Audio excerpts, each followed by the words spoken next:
Bismillahirrahmanirrahim. Assalamualaikum warahmatullahi wabarakatuh. Waalaikumsalam warahmatullahi Baik. wabarakatuh. Waalaikumsalam warahmatullahi wabarakatuh. Innalhamdulillah wassalatu wassalamu ala Rasulillah amma ba'd. Alhamdulillah pada pagi hari ini kita sama-sama masih diberikan kesehatan oleh Allah Subhanahu wa taala dan juga masih bisa berkumpul bersilaturahim juga bertolabul ilmi di kajian tafsir Fakultas Hukum Unisba pada pagi hari ini Rabu 13 Mei dengan narasumber Bapak Dr. Asep Dudi Suhardini SAG MPD yang akan membicarakan tentang inspirasi teknologis dalam Al-Quran, yaitu kajian tafsir Quran Surat Al-Kahfi ayat 95 sampai 96.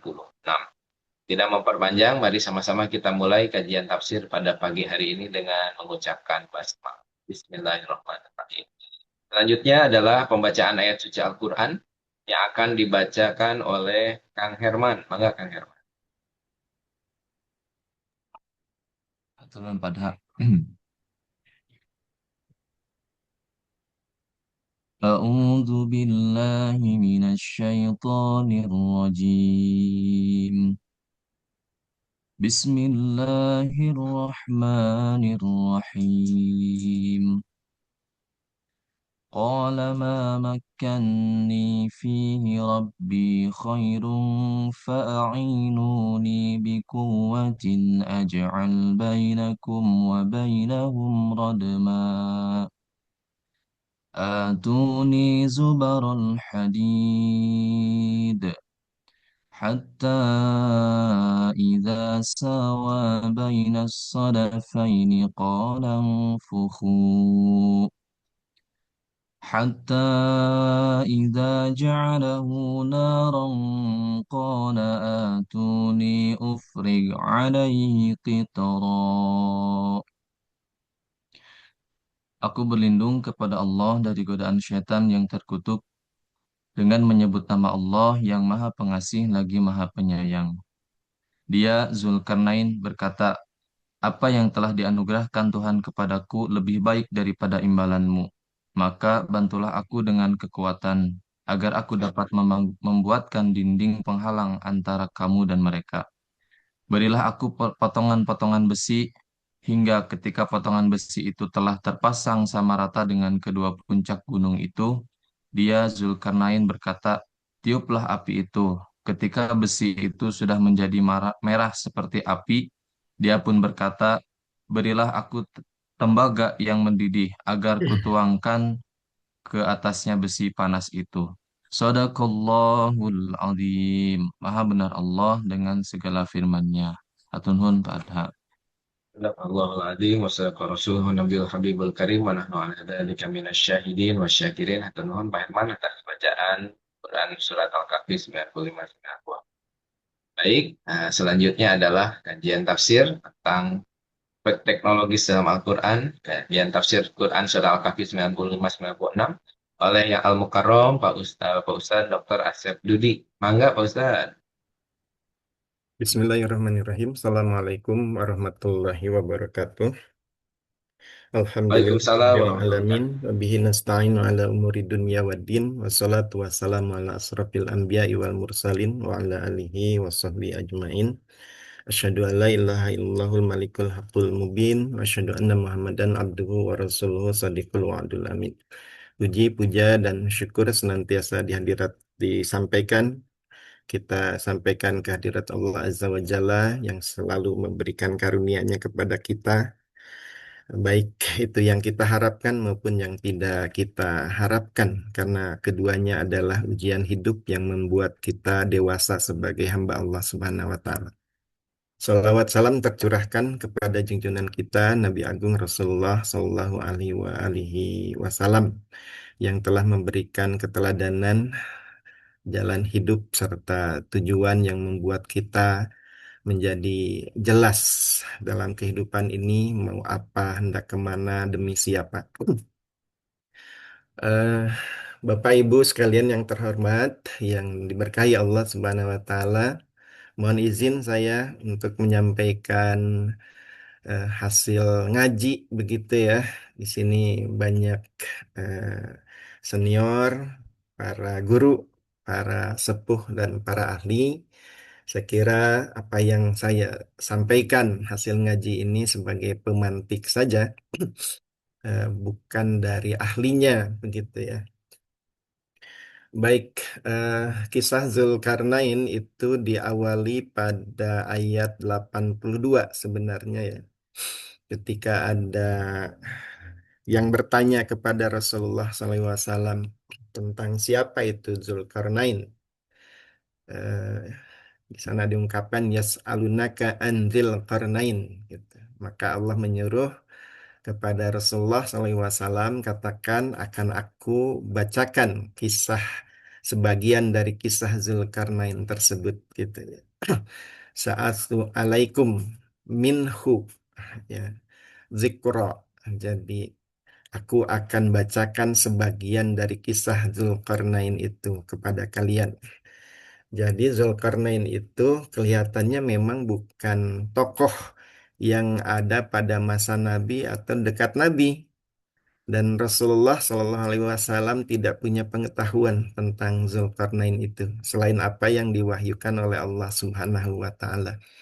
Maka kemudian mengalirlah rangkaian kisah tentang Zulkarnain ini sampai pada ayat 90 berapa itu sampai 98 ya 93 sampai 98 yang mengisahkan bahwa eh, Zulkarnain itu sampai kepada, jadi kalau diungkapkannya Fa'atbahu sababa, jadi kalau bahasa sekarang itu Zulkarnain melakukan ekspedisi dalam membuka wilayah begitu. Fa'atbahu sababa.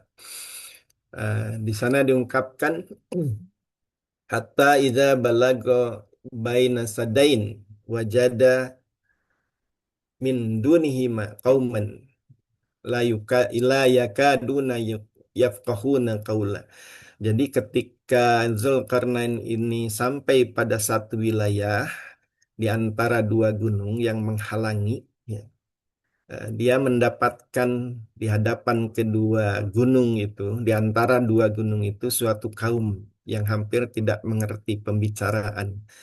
Layak layakaduna yafqahuna qaula. Hampir-hampir tidak memahami eh, pembicaraan, bukan tidak bisa bicara ya, tapi tidak memahami pembicaraan atau bahasa yang digunakan oleh Zulkarnain itu.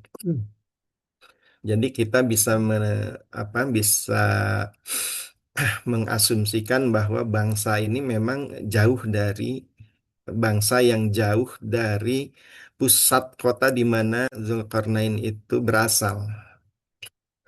Tapi kemudian terjadilah proses komunikasi di mana qalu ya Zulkarnain, mereka meminta inna Ya'juj wa Ma'juj mufsiduna fil ardi. Sesungguhnya Ya'juj dan Ma'juj itu adalah kaum yang membuat kerusakan di bumi kami, maksudnya di situ. Jadi di daerah kami. Wahal naja'alu laka khur apa itu kharjan ala anta ja'ala baina wa bainahum sidda. Apakah dapat kami memberikan sesuatu imbalan kepada engkau agar engkau membuatkan dinding di antara kami dan mereka, gitu. Penghalang. Nah, ini unik ya. Sadda itu dinding yang menghalangi. Tapi nanti oleh Dzulkarnain itu diberikan dibalas ma makan yang fihi rabbi khairan wa ainuni biquwatin aj'alu bainakum wa bainahum radma. Zulkarnain mengatakan apa yang telah dianugerahkan Allah kepada Tuhanku lebih baik daripada imbalan itu. Maka bantulah aku dengan kekuatan, tenaga, alat-alat, bahan, agar aku dapat membuat dinding antara kamu dan mereka. Ini menarik karena kaum tersebut meminta agar dibuatkan sabda. Sabda itu penghalang, dinding yang menghalangi. Kemudian Zulkarnain mengatakan aja'alu bainakum wa bainahum radma. Jadi Zulkarnain akan membuat di antara mereka dan kaum yang perusak itu ya ya dan Ma'juj itu rodma. Jadi yang dimintakan itu sadda, tapi oleh Zulkarnain itu akan dibuatkan rodma. Nah, apa bedanya sadda dan rodma itu? Kalau secara bahasa, sadda itu hanya sekedar penghalang saja, gitu. Menghalangi, ya, menjadi dinding. Tapi radma itu ungkapan dinding yang kuat, dinding yang tebal, dinding yang padat. Ya, nanti akan dibuktikan oleh Zulkarnain apa sebenarnya yang dibuat oleh dia dengan yang dimaksud dengan radma itu. Nah, maka terjadilah proses eh, yang menarik sekali karena ini seperti tahapan, seperti urutan kerja gitu ya. Jadi disebutkan di situ, berilah aku potongan-potongan besi, atuni zubarul hadid. Nah, ini menarik juga bahwa zubarul hadid itu potongan besi, bukan bubuk besi. Tapi eh, apa ya, semacam eh, gumpalan gitu ya, gumpalan padat besi itu. Kemudian hatta idza sawa baina saddafain, maka ketika besi itu sudah ditata, ditumpuk rata dengan kedua puncak gunung itu, kemudian Zulkarnain memerintahkan unfuhu, tiuplah gitu.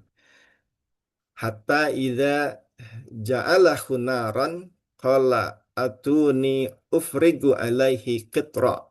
Sehingga ketika besi itu sudah memerah seperti api, sudah pijar, maka Zulkarnain memerintahkan, berilah aku tembaga cair, akan kutuangkan ke atasnya. Ini tahapan atau proses pembuatan radma itu tadi, dinding yang padat, yang tebal tadi. Apa yang terjadi? Famastata'u ayyazharuhu. Mereka tidak akan mampu mendakinya. Wa mastata'u lahu naqba. Dan mereka, si Ya'juj Ma'juj itu tidak akan mampu melubanginya. Lalu di akhir, Zulkarnain mengatakan, Hadza rahmatu mi Rabbi. Ini adalah rahmat dari Tuhanku. Begitu. Namun dia juga tidak menjamin ya bahwa dinding itu akan abadi. Beliau lalu mengungkapkan faidza jaa wa'du rabbi, kalau sudah datang waktunya, janji Tuhan telah datang, ja'alahu dakaa, maka si dinding itu dapat saja hancur luluh gitu. Wa kana wa'du rabbi haqqo. Karena janji Tuhan itulah yang sesungguhnya, yang benar. Nah, di dalam surat Al-Kahfi ini kita ingin menyoroti ada rangkaian kata-kata yang digunakan untuk menggambarkan tahapan kerja. Ketika Zulkarnain itu membuat radma tadi, yang dimintakan sadda, dinding yang menghalangi asa apapun begitu ya, dari bahan apapun. Yang penting ada dinding yang membuat kaum ini aman dari Ya'juj dan Ma'juj itu.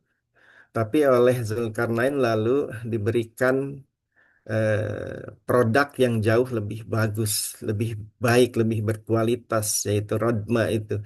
Yang tahapan kerjanya kita baca bersama seperti tadi. Nah, jadi walaupun Al-Quran ini bukan apa buku pedoman kerja atau buku eh, yang yang membentuk skill begitu. Tapi dari diksi-diksi tadi kita memperoleh bagaimana framework serta apa isi diksi itu menggambarkan konsep ya, menggambarkan konsep yang luar biasa tentang teknik metalurgi itu katanya ya. Oh ya, saya disclaimer dulu ini ya. Ini bantuan AI. Jadi kalau kita membedah Uktuni Zubarul Hadid, Maka yang dimaksud itu adalah bongkahan besi. Jadi bukan bubuk besi ya. Jadi ada proses pertama. Prosesnya pertama itu adalah mengumpulkan material.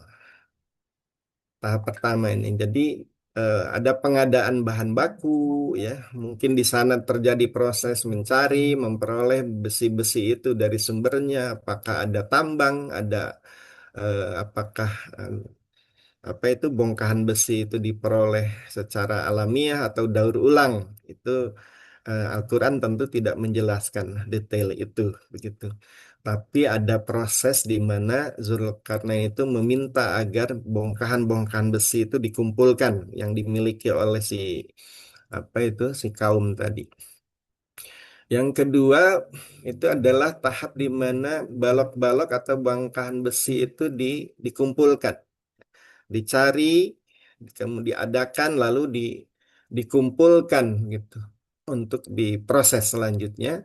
Setelah itu ada seleksi material konstruksi. Jadi ada kita mengasumsikan ada proses proses memilih mana material yang baik ya berdasarkan kualitasnya mungkin komposisinya mungkin ya. Sehingga hanya barang-barang yang layak saja yang akan digunakan untuk konstruksi. Nah, ini kalau menurut alur metalurgi katanya ini cocok sekali begitu ya. Cocok sekali. Jadi ada besi mentah yang disiapkan untuk peleburan atau pemurnian, kemudian ditimbun material itu secara teratur sebelum digunakan, diamankan dulu, dibersihkan dulu, disiapkan sedemikian rupa, lalu kemudian disediakan khusus untuk disiapkan untuk membangun struktur bangunan. Ya. Jadi Zubarul Hadid itu bukan serbuk, bukan lembaran tipis, tapi massa logam yang ukurannya besar ini. Ya. Nah, tahap kedua tadi, eh, maaf ini. Nah, ini ada meratakan ya. Jadi apabila tumpukan besi, bongkahan besi itu sudah rata dengan dua sisi gunung, jadi kita menangkap sebuah cara kerja di mana si bongkahan itu digunakan untuk menutup celah, ya, menutup menutup celah di antara dua dua gunung atau dua bukit itu sampai ke puncaknya. Tentu ada proses apa itu penyusunan sedemikian rupa ditata sehingga tidak ada celah yang tersisa ya. Kemudian juga pastinya akan bertingkat tahap demi tahap ya. Jadi ada perakitan, ada penumpukan, celahnya diisi gitu. Sehingga kemudian si bahan itu memenuhi celah di antara dua bukit itu sehingga siap untuk dilebur menjadi sebuah struktur yang kuat, rapat, dan stabil. Ya. Kemudian ini tahap ketiga. Qala unfuhu. Setelah itu tiuplah. Ya. Dah bahasanya bahasa Quran itu tiup. Ya. Tentu kita membayangkan sanes ditiupan ya. Jadi semua kaum dan pasukan Zulkarnain lalu disuruh menghadap niupan besi. Gitu. Tentu bukan itu yang dimaksud. Jadi ini yang kemudian diterjemahkan sebagai proses ini ya, apa proses pembakaran.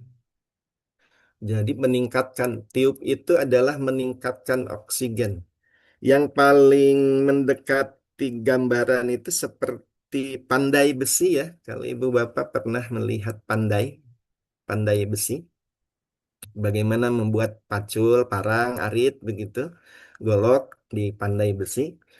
Dulu waktu saya masih SD di Sumedang itu dekat terminal ada itu masih ada pandai besi ya. Saya pernah melihat prosesnya bagaimana besi itu ditempat. Tapi sekarang banyak di YouTube ya. Jadi meningkatkan oksigen, kemudian temperatur naik, maka pembakaran itu menjadi lebih intens. kita memang agak sulit membayangkan ya, bagaimana besi yang menutup dua dua celah menutup celah dua dinding itu yang sudah disusun tentu akan banyak materialnya itu dilakukan pembakaran di situ. Tapi ya kira-kira itulah yang terjadi pada proses metalurgi itu ya. Saya kurang begitu paham juga itu istilah-istilahnya ya.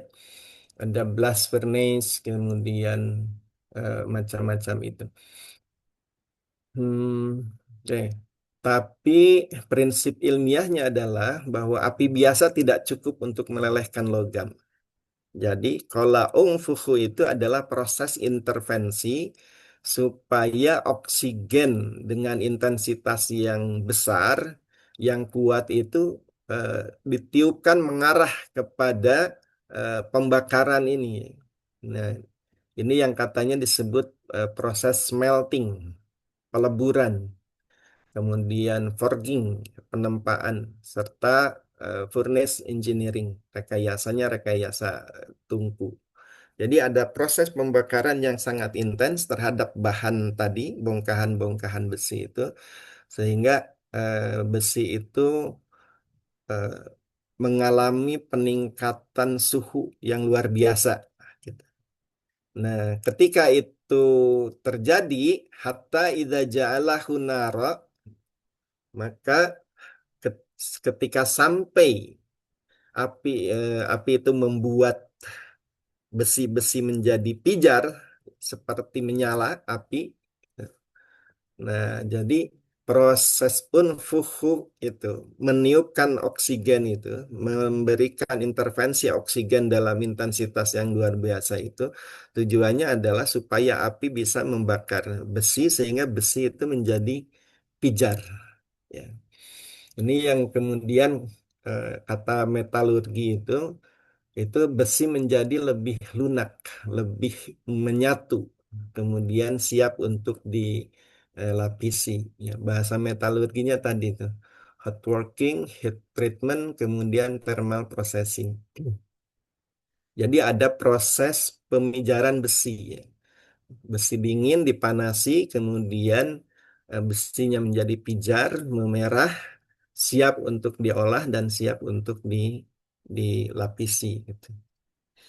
Nah, setelah itu masuk ke utuni ufrigo alaihi kitra. Berikan aku cairan tembaga akan kutuangkan ke atasnya. Jadi besi yang sudah pijar itu kemudian dilapisi oleh metal yang lain, yaitu tembaga di sini. Jadi ada proses eh, apa itu? Molten metal pouring katanya, coating atau metal bonding. Jadi besi yang sudah pijar itu ketika dituangkan tembaga cair itu kemudian menyatu. Tembaganya melapisi besi tadi ya. Ada proses pelapisan atau coating, ada perekatan antar struktur. Jadi logam cair itu masuk ke sela-sela besi, merekatkan celah-celah antar besi, antara blok balok demi balok begitu ya. Kemudian jadi ini mirip di solder ya, di solder disatukan, kemudian besi dan tembaga itu menyatu. Nah, ini sangat luar biasa ya. Nah, setelah itu ada proses ini memang tidak disebut di dalam eksplisit di dalam ayat itu. Jadi ada proses apa, pendinginan ya. Ada proses pendinginan. Memang ini tidak disebut ya, tapi dalam alur kalau ini benar yang dilakukan ini adalah tahapan peleburan logam, maka kira-kira proses ini juga pasti akan terjadi ya, proses pendinginan itu.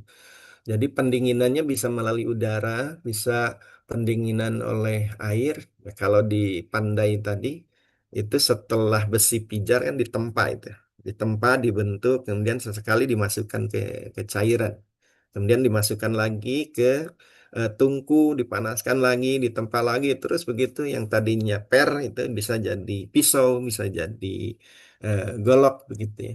Jadi ada proses pendinginan. Cairan itu kalau di ya ini sangat tergantung juga ya. Jadi pendinginan dengan air, dengan minyak, atau pendinginan bertahap. Nah, proses-proses semacam ini yang kalau kita lihat di film-film kejayaan Islam itu yang membuat eh, pedang pedang Damaskus ini luar biasa ya. Di masa Perang Salib itu yang sangat dikenal itu. Pedang Damaskus itu tajamnya sedemikian rupa sehingga bisa bisa membelah kain sutra yang sangat tipis ya, hanya dengan menjatuhkan kain sutra itu ke atas bilah pedang yang tajam itu. Itu dengan sendirinya si kain sutra itu terbelah. Itu proses mengalami proses juga metalurgi semacam ini. Hanya tentu bahannya baja Damaskus konon itu luar biasa bagusnya. Tapi juga yang lebih penting itu bagaimana si baja yang bagus tadi, bahannya bagus, diproses melalui proses ini, metalurgi yang tepat, yang benar. Sebab ketika ada tahapan yang salah, yang terjadi itu bukan pedang yang kuat ya, tapi pedang yang mudah patah. Kata orang Sunda regas ya. Jadi eh, ongkoh besi, ongkoh baja begitu. Tapi ketika dipakai untuk menebas atau beradu sesama pedang malah patah. Nah, itu kesalahan kemungkinan ada pada proses tahapan-tahapan metalurgi ini, termasuk dalam proses pendinginan ya. Nah, dalam konteks ini, maka hasil akhir itu adalah ada proses pendinginan dan pengerasan. Struktur menjadi sangat kuat dan kokoh. Kemudian lapisan lembaga sudah menyatu sempurna dengan besi. Kemudian tahan tahan terhadap tekanan, tahan terhadap panas, tahan terhadap korosi. Dan ini siap digunakan dalam jangka waktu yang sangat panjang. Nah, ini disimpulkan kalau ini terjadi, maka ini teknologi metalurgi yang sangat tinggi saat itu pada masa Zulkarnain ini. Dan ini yang disebut oleh Zulkarnain di ayat sebagai radma. Ya. Aku akan buat di antara kalian dan kaum Ya'juj Ma'juj itu adalah dinding yang sangat kokoh, yang sangat kuat. Jadi ini jauh melampaui ekspektasi kaum tersebut. Mereka hanya menginginkan ya dinding yang ya mungkin ala kadarnya agar keamanan terjaga begitu ya. Tapi yang diberikan oleh Zulkarnain itu jauh melampaui ekspektasi dan tidak dibayar gitu, hanya dibantu saja, dibantu tenaga, bahan dan eh, sebagainya. Nah, hasil ini di kalau diuji oleh Zulkarnain itu disebutkan famastata'u ayazharuhu. Mereka tidak akan mampu untuk memanjatnya wa mastata'u lahu nakba. Jadi mereka juga tidak mampu membuat lubang pada dinding ini. Ini bicara tentang kualitas produk ya. Jadi produknya luar biasa. Jadi ada soal hadas di situ, kekerasan, thickness, ketebalan, structural integrity, jadi integritas strukturnya, kemudian impact resistance, ya, ketahanan, impact-nya itu. Jadi di masa itu, wallahu alam bisawab ya, apakah hal ini menjadi sesuatu yang biasa dalam peradaban saat Zulkarnain berkuasa itu, atau ini sebuah inovasi, sesuatu yang baru, tapi yang menariknya adalah ini yang direkam oleh Al-Quran. Al-Quran merekam bagian ini cukup detail, tahap demi tahap ya, dengan diksi-diksi yang menunjukkan kerjanya seperti apa, kualitasnya seperti apa ya. Jadi eh, ini sangat menarik ya. Kemudian baik, akhirnya kita menemukan bisa menyimpulkan ada proses pengumpulan material, kemudian penyusunan struktur, ya, pembakaran dengan suplai udara, pemijaran, penuangan logam cair, lalu uji ketahanan struktur. Nah, ini kira-kira tahapan sederhananya yang disampaikan oleh Al-Quran. Tapi ketika digali dengan perspektif metalurgi, wah, ini luar biasa. Saya kira orang metalurgi mungkin akan eh, terkagum-kagum ya, bagaimana dinding dari besi dituang dengan apa itu tembaga cair itu bisa menghasilkan sebuah perangkat pertahanan teritorial ya, luar biasa ini. Eh, jadi kalau kita melihat siapa Zulkarnain, maka Zulkarnain ini saya kira sosok yang luar biasa ya. Kepemimpinannya, spiritualitasnya. Karena di akhir itu dia mengatakan hadza rahmatu mirabbi. Benar kan mengatakan ini adalah rahmat dari Tuhanku. Jadi Zulkarnain itu dia pemimpin, penguasa, tapi punya spiritualitas yang tinggi. Dan ternyata punya keterampilan teknologi yang juga mumpuni ya. Punya integritas moral, orang butuh ya, sebuah masyarakat membutuhkan sesuatu itu tidak jadi proyek ya. Karena integritas moralnya mengatakan menolak eksploitasi. Padahal kaum tadi sudah bersiap. Dapatkah aku memberi engkau imbalan agar engkau membuatkan dinding di antara kami dan kaum yang perusak itu? Nah, ini kan bicaranya ada apa itu supply and demand ya. Jadi ada permintaan, kemudian ada layanan, tapi kemudian tidak jadi proses ekonomi di situ ya. Zulkarnain adalah orang yang adil, punya kecerdasan strategis, kemampuan teknologinya, juga kepemimpinan yang melibatkan masyarakat atau rakyat ya. Kemudian juga mampu berkomunikasi lintas lintas budaya, punya visi yang kuat ya. Karena dengan mengatakan aku akan membuat dinding yang kokoh itu sudah berbicara ini dinding berapa lama bisa bertahan gitu. Mungkin melampaui usia generasi itu ya. Kemudian juga punya keterampilan manajerial, mentalitas peradaban ya. Jadi bagaimana peradaban itu harus dijaga, dirawat, dijauhkan dari kerusakan. Ya'juj Ma'juj itu ditengarai sebagai kaum yang berbuat kerusakan, ya. Juga punya kerendahan hati. Eh, Sedikit lagi saya kira ini kaum yang dikunjungi atau ditemukan oleh Zulkarnain itu diasumsikan lokasi geografisnya memang terisolasi ya. Mungkin di pegunungan begitu. Kemudian bahasanya juga terisolasi, tidak bisa berkomunikasi dengan bahasa selainnya. Eh, Kondisi keamanannya rawan, kemudian sosialnya juga lemah, secara pertahanan butuh perlindungan, namun punya karakter yang baik ya. Karakter masyarakatnya mencintai kedamaian, tidak agresif gitu. Tidak menyukai konfrontasi ya, bukan bangsa perang barangkali ya. Kemudian punya kesadaran politik, budaya kerjasamanya kuat juga. Ya. Kemudian belum memiliki kemampuan teknologis ya, rekayasa teknologi yang memadai untuk menjaga keamanan, punya sikap yang baik terhadap kepemimpinan dan rentan terhadap kekacauan eksternal. Ini posisi peradabannya. Ya, saya kira ini hal-hal yang menarik ya, sehingga nanti bisa dikaitkan dengan relasi antara penguasa dengan rakyat. Jadi harusnya relasi kuasa antara pemimpin dengan rakyat itu seperti apa.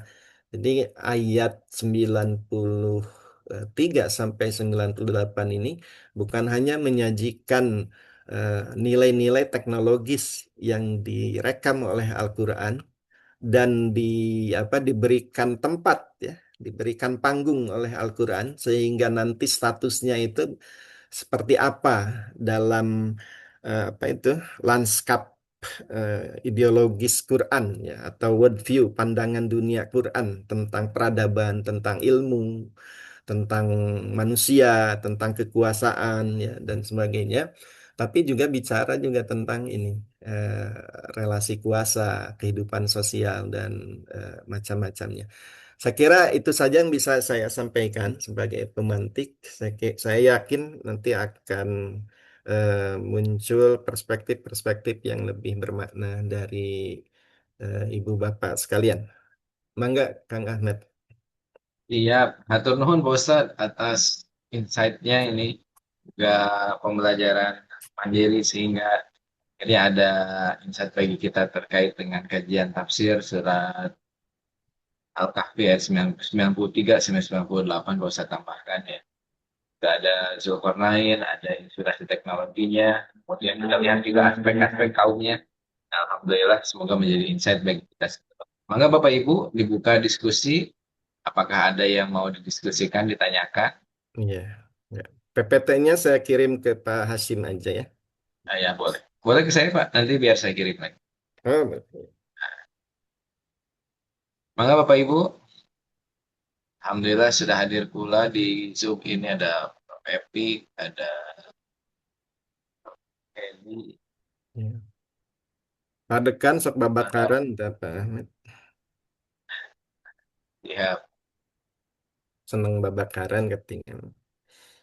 Tara Bema Bakaran. Ya, eh, tadi Pak Ustadz ternyata, dalam Al-Quran teh banyak ya teknologi. Artinya berarti seharusnya kita sebenarnya di Unisba seperti itu yang dilakukan oleh Fakultas Teknik mungkin ya, yang reaktor plasma dingin teh. Mungkin juga dari situ ya asalnya, dari tadi pembakaran. Eh, karena apinya semakin panas teh ternyata bisa jadi semakin dingin. Kumaha itu jadi plasma dingin teh. Hmm. Pertama bagian Pak Zikron, Pak Impi Mhm. ketinggalan namanya. Ya, Iya. tapi mungkin prinsipnya dari situ ya, prinsip dasarnya memberi dasar teknologi. Iya, iya. Kalau kita baca para ilmuwan Muslim itu, saya kira luar biasa mereka itu ya. Eh, kita meyakini bahwa ayat-ayat Al-Quran itu betul-betul menjadi inspirasi bagi mereka. Jadi seperti apa ya, suluh gitu ya, suluh yang siap menyala. Ketika bertemu Quran itu seperti langsung nyantok terbakar gitu. Hmm. Jadi suluhnya itu langsung menyala, kemudian nyalanya apa sedemikian besar. Sepertinya ilmuwan Muslim itu seperti itu begitu. Jadi bukan hanya punya kewawasan, kejeniusan yang sifatnya akliyah gitu, insaniyah, tapi ketika mendapatkan energi dari wahyu, energi dari nilai-nilai robani, nilai-nilai ilahiyah ini langsung tersulut, kemudian terbakar hebat gitu. Nah, jadi Quran memang tidak tidak menyampaikan semacam apa ya pedoman juklak juknis kerja teknologis begitu. Tapi ketika menjadi ruh, menjadi spirit, justru kemudian ini yang menjadi berbeda ya. Sehingga boleh jadi kerja ilmuwan ilmuwan yang beriman itu dia bekerja sebagai ilmuwan karena ada imannya itu punya tanggung jawab jadi lebih besar, punya kinerja juga lebih lebih bagus ya. Karena dia sedang berhadapan dengan Tuhan gitu ya, dengan Allah Subhanahu wa taala yang menilai setiap pekerjaan itu sebagai kebaikan. Bahkan ketika kebaikan itu hanya seberat sebutir debu saja, itu diberikan nilai 10 kali lipat gitu kan. Jadi eh, ya harusnya memang dunia Islam itu dunia yang maju secara Maju ya. teknologis ya. Hanya kita prihatin ya. Dewasa ini kita justru menjadi pengguna teknologi. bukan sebagai penghasil inovator teknologi gitu. Jadi kalau ada di antara saudara-saudara kita di Fakultas Teknik misalnya menghasilkan sebuah karya yang bermanfaat untuk peradaban, ya, untuk masyarakat, itu saya kira kontribusi yang luar biasa. Dan mudah-mudahan itu memang dilandasi oleh ruh, ya, eh, ruh Robaniyah ini begitu. Jadi spiritnya. Demikian saya kira sepakat Pak Dekan. Nah, untuk bisa melandasi tadi ya dengan ruh robaniyah ini, caranya kumaha Pak Ustadz? Karena kadang-kadang gininya, kadang-kadang kita teh ngaji gitu ya, ngaji ternyata untuk mengubah Mhm. diri sendiri aja susah gitu ya, kemudian mengubah batur gitu. Nah, itu yang Mhm. mungkin bagaimana caranya supaya tadi oh begitu ngaji teh ternyata mencek urang Sunda mah jadi ngaji rim cenah teu ngaji brut cenah gitu nya. Nah, kumaha tah kinten. Ya itu saya kira masalah bersama ya. Eh, ada norma, ada eh, nah itu saya ingin mau menggaris bawahi ya. Ayah ngaji, ada yang ngaji rim gitu. Ini bahasanya bahasa budaya. Ya, spiritualitas budaya ini. Jadi orang teh ulah ngen bisa ngaji wungkul gitu ya, tapi kudu ngaji rim.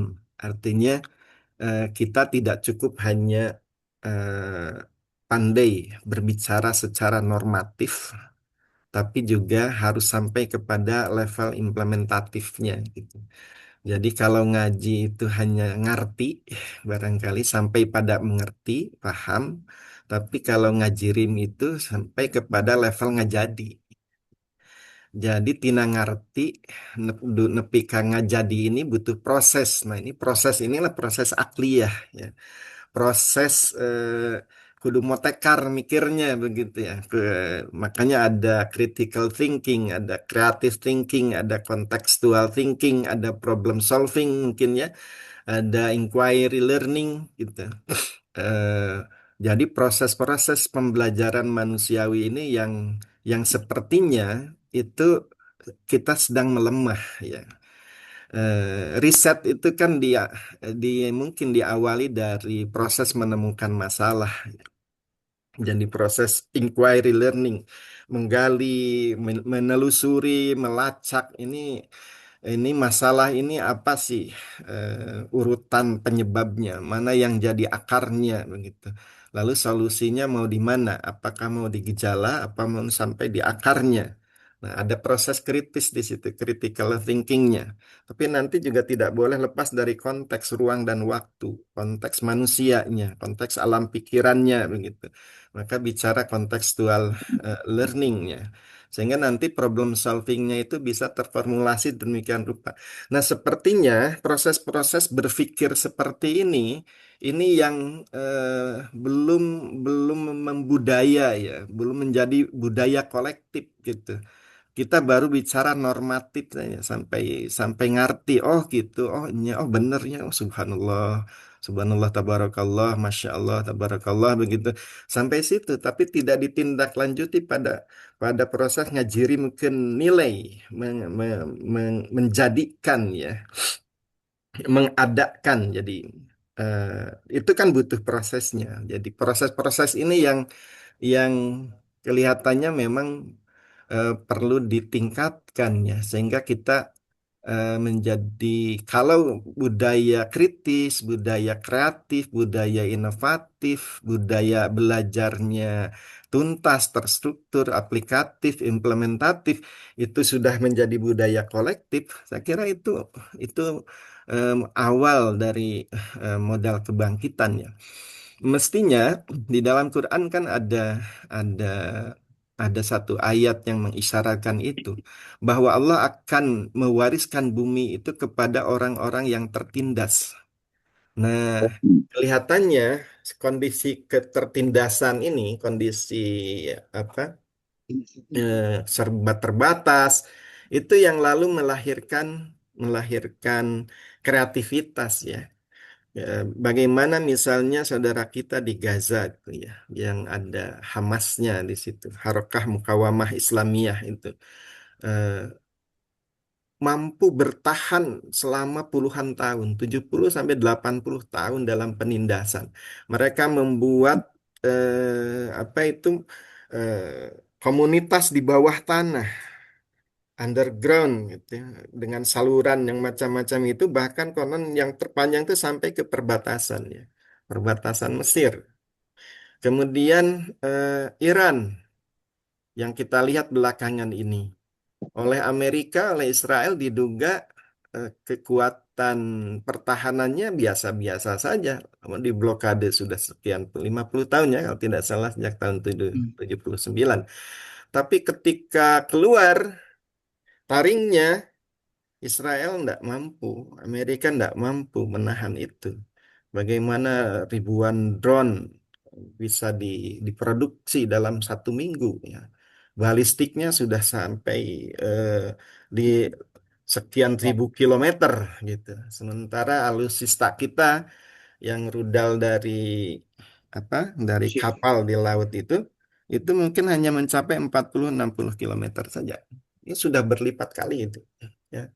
Dan untuk bangsa Iran, saya kira memang punya sejarah lama ya, punya sejarah kuno sebagai bangsa yang punya mentalitas juang yang luar biasa ya, sejak apa Cyrus, bahkan Zulkarnain itu yang oleh mufassir klasik dikaitkan dengan Alexander the Great.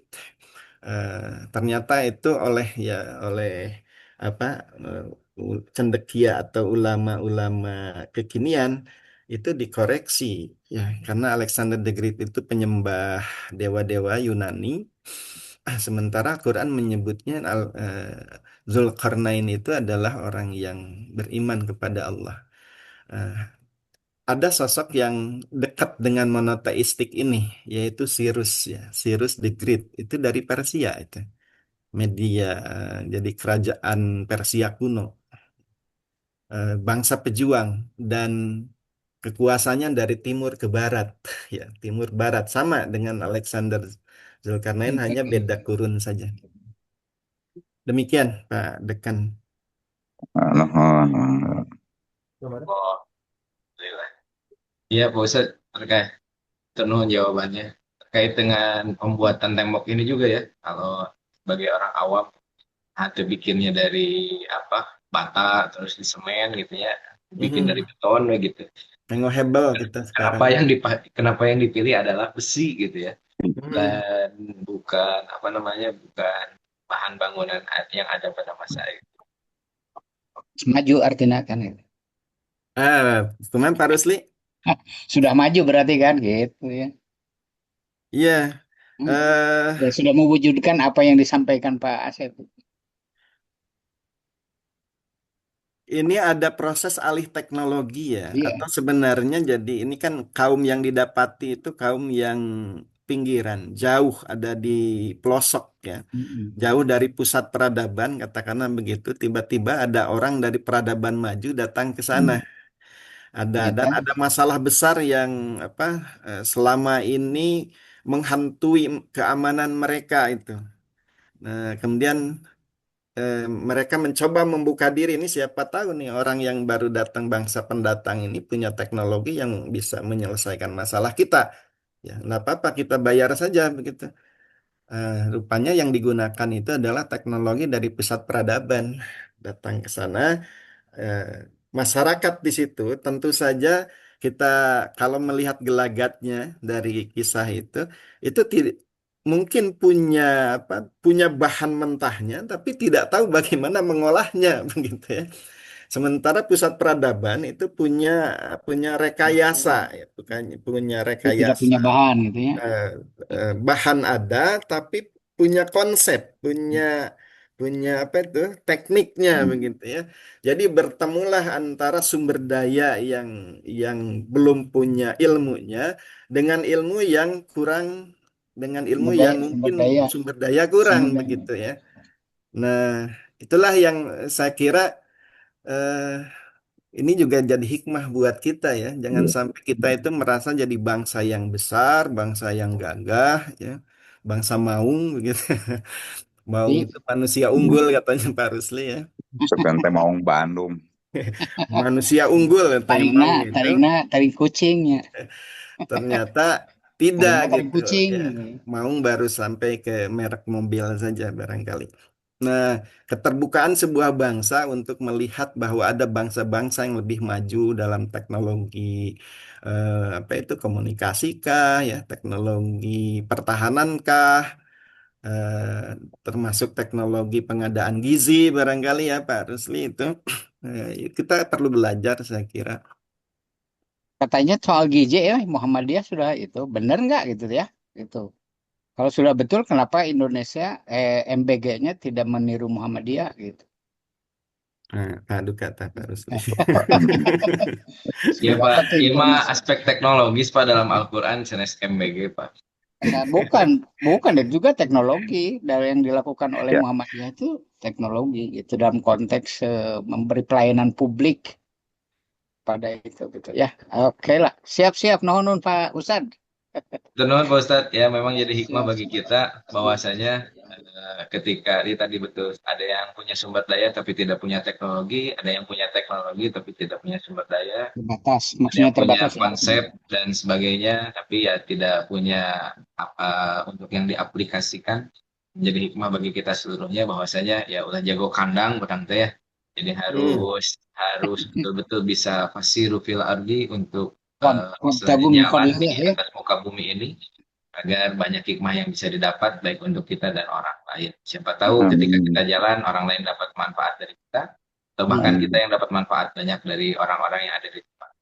iya. Mungkin alhamdulillah sudah tidak terasa pukul 6.15.